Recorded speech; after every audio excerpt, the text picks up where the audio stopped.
First, a little bit about myself. My name is Vernon. As I said, I am the co-founder and CEO of CAT2. CAT2 is a software company that's been around for about 25 years, and we do software solutions for primarily the food industry. A large amount of our work is in poultry, beef, pork, etc. I grew up in a poultry farm in South Africa and moved to the United States in 1996. I got a degree in computer science and business economics, and started out my career as a process control specialist. So I've got about close to 30 years of experience in continuous improvement within our industry. So just to touch on CAT2, our mission is to accelerate continuous improvement for food manufacturers through our mastery of smart factory technology. Our industry is changing fast with the demands of labor constraints and process efficiency. While food manufacturing is somewhat behind other manufacturing industries, automation is absolutely moving into our industry rapidly. Technologies such as optimization, artificial intelligence, machine learning are changing our industry quickly. Our goal as a company is to partner with our customers and guide them along the path to smart factory of the future, leveraging the tools of Industry 4.0. In the years that we've been working in the industry, we've identified a number of challenges that really stand in the way of adopting Industry 4.0 principles and solutions. I think the first one is disconnected islands of data. So if you walk into most companies out there, most processing factories, you'll see they have multiple systems, but these systems do not communicate with each other. They do not have standardization. So that is a challenge which we're fast overcoming, but it is a challenge. And then the other one, and very importantly, is alignment gaps. Companies really don't realize the alignment gaps that exist between the four domains of process, structure, people, and IT. Alignment is critical to adopt Industry 4.0 principles. So that brings us to the topic of today. How do Industry 4.0 principles address the challenges across the poultry supply chain? And I will just touch on a few examples due to the limited time. So first, I'll talk a little bit about the specific benefits of Industry 4.0. Then I'll go through some examples. Firstly, we'll talk about IIoT, or Industrial Internet of Things within poultry houses. We'll talk a bit about digitization within the supply chain. We'll talk about artificial intelligence in manufacturing. And then we'll look at how everything is brought together with cloud technology. So the tool that you see here is prepared by McKinsey, and it's called a business compass. And basically in their research, they've identified, they've broken manufacturing into the core disciplines. And within all those disciplines, they've identified the potential value that digitization brings. So some examples of that, if we look at services, and so that is things like predictive maintenance, remote machine management and maintenance, etc. They've identified between 10 and 40% reduction of maintenance cost potentials.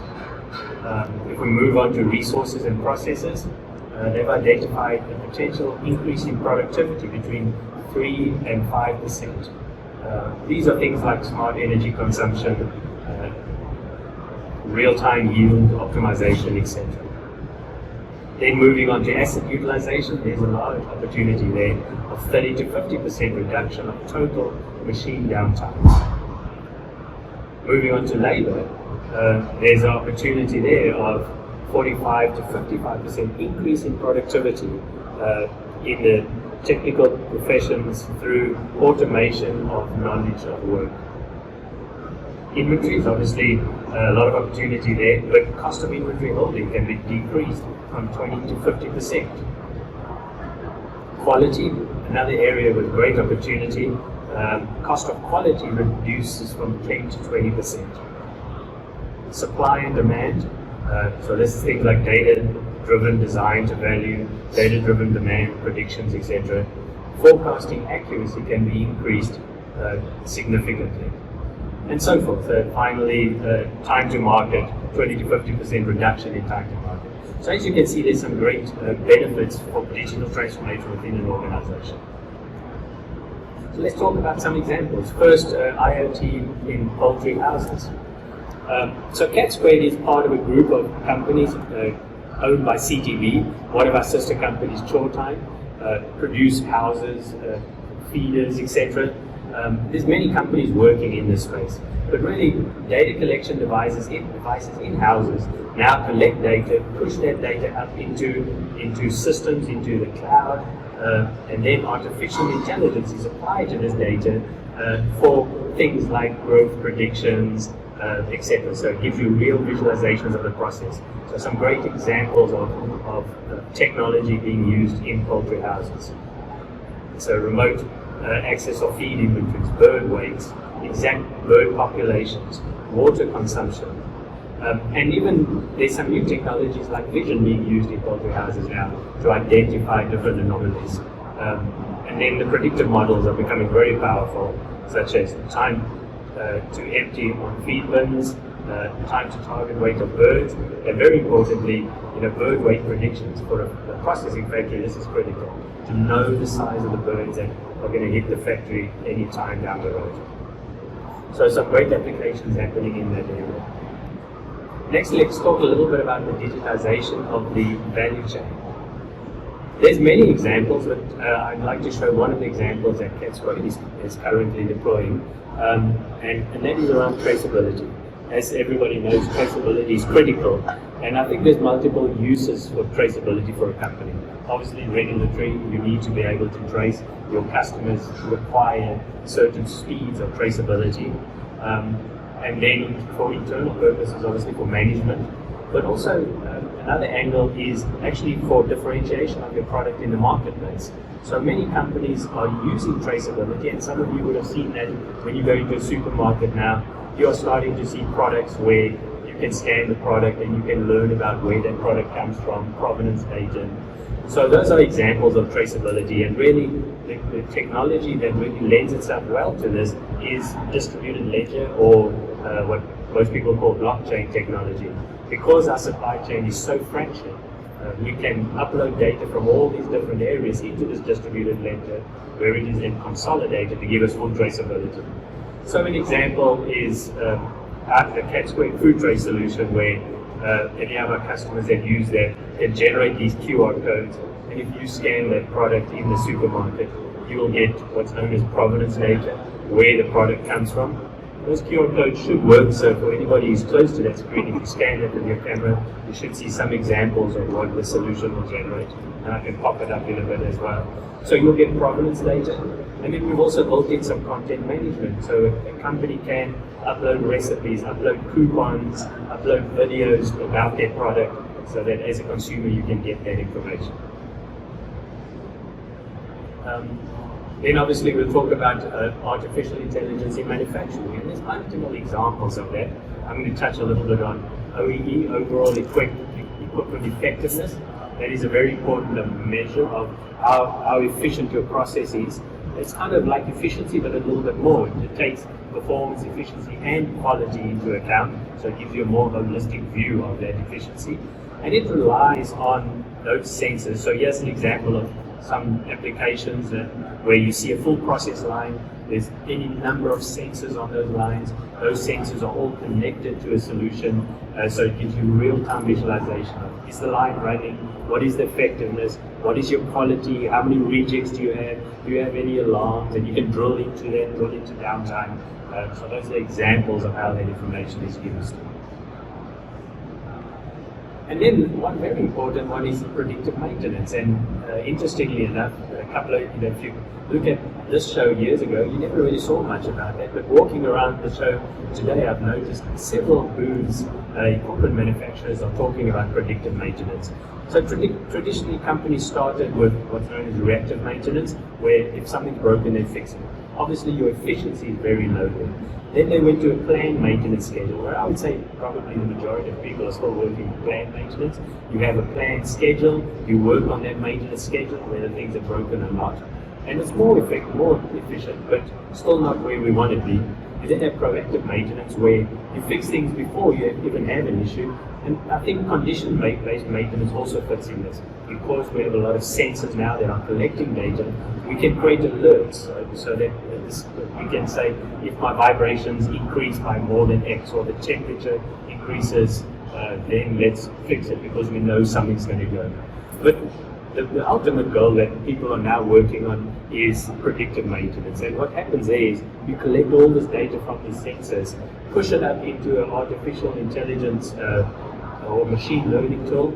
The system then generates these models which can then be pushed to the edge. What that basically means is once you've trained the model in an AI solution, you can take that model and then you can bring it down to your factory and it can collect that data at high speeds and immediately alert you when it detects anomalies. And so this is where we're moving to, and I think a lot of opportunity in predictive maintenance. Product recognition is another example of great use of IoT in the industry. So for example, cameras have built-in AI right now, where they can look for problems on chicken. If birds are on the evisceration line, they can now detect broken wings, bruises, bloodlessness, all those kind of things. Other examples are, if you think about labeling your product, there's some very critical labeling requirements, and people are now using vision to not only determine that key components are on that label, such as the USDA logo, but it can also do text recognition to make sure your sell-by date is correct and all those important things. So vision is really coming a long way. And ultimately there's work being done on, if you think about the supermarket where you go to automatic tellers, and right now you scan the product and you check yourself out. But there's several implementations already where there's a camera and you don't have to scan, and this camera can detect the difference between oranges and lemons and any number of different fruit. And so that same is being used in our industry, where traditionally now there's an operator that takes a box of chicken thighs, drums, and he chooses what the product is, but there's a high level of mistakes. So vision will be used to determine that product. So some exciting things happening there. And to wrap up, I think I just want to touch on how us as CTV as a company are pulling all these technologies together to manage the whole supply chain. So if you look at this process, and I'll just see if I can get the mouse to move. As I explained, we do manage very large parts of the supply chain. Our sister company, Brog, makes feed bins, grain dryers, grain processing systems. So we manage the feed process. That feed is then transported to the houses where companies like Showtime, Fancom, Roxtel, Big Tech are handling the houses, the feeding, everything related to the rearing of those animals. Those animals then move to the processing plant where, again, our sister companies, Cabot Plant and Mine, produce all the manufacturing equipment. And then Cat Squared lives in the next layer above that, the manufacturing layer. So we've integrated sensors and devices from all these different components through a tool called CTV Connect, so that we can monitor and provide visualizations in real time. But not only that, we also move that data up into a cloud solution where we can then use that data, firstly for us to improve our product, secondly to work with partners to do value-added services. So some examples, MTech do live operation systems. They can query that data so that they can do predictions of whatever they need to do on the rearing process, feed data. Italia is another partner of ours who do predictive analytics on that rearing information. ClearObject is a partner we're working with on predictive maintenance. So they gather the data from all these components in the factory and build and teach these models that then we can be pushed down into our area, the MES, where we can then give the customers alerts as far as predictive maintenance. So really, the industry in many levels is moving towards this holistic approach of closing the loop in the supply chain, collecting data, moving the data up where we have a wealth of valuable data, and then building digital services on that data that can go back to the customer.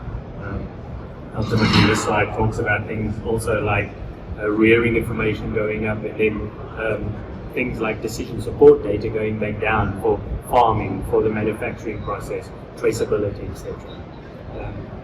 So that's pretty quick, but I think that gives you an idea of some of the exciting things that are happening in the industry. I'll be happy to handle any questions at this point.